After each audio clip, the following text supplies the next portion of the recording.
আমার এই ছোট্ট ছোট্ট ভিডিওগুলো দেখে যারা আমাকে উৎসাহ দিচ্ছ, মোটিভেশন দিচ্ছ, তাদের প্রত্যেককে শুভ নববর্ষ। এদিকে দেখো, কালকে আঙুল কেটে বসে আছি, এই হচ্ছে নববর্ষ।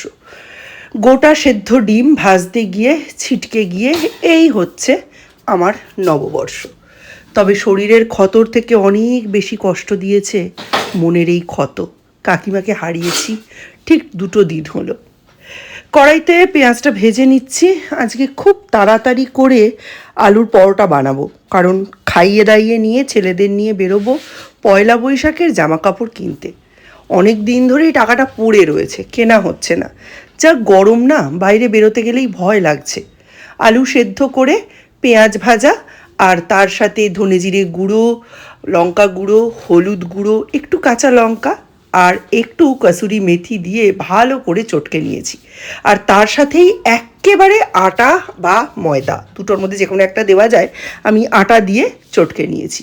তারপরে এই যে চপিং বোর্ডের ওপর খুব ভালো করে অয়েলিং করে হাত দিয়ে এটা সেট করে নিচ্ছি। এইটাতে করতে না খুব নরম, তো বেলনা চাকির ইউজ আমি করি না, ইউজুয়ালি এইভাবেই আমি করি। তবে সৌম্য কিন্তু স্টাফিং করা আলুর পরোটাটাই বেশি পছন্দ করে।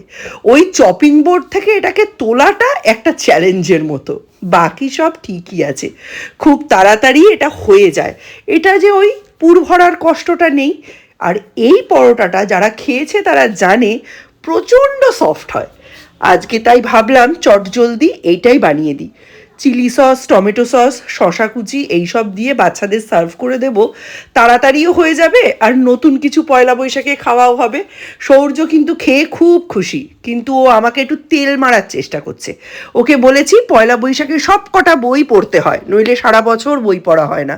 তাই মা খুব ভালো হয়েছে, মা খুব ভালো হয়েছে, এইসব চলছে। তোমরা টিফিনে কী খেলে জানাও।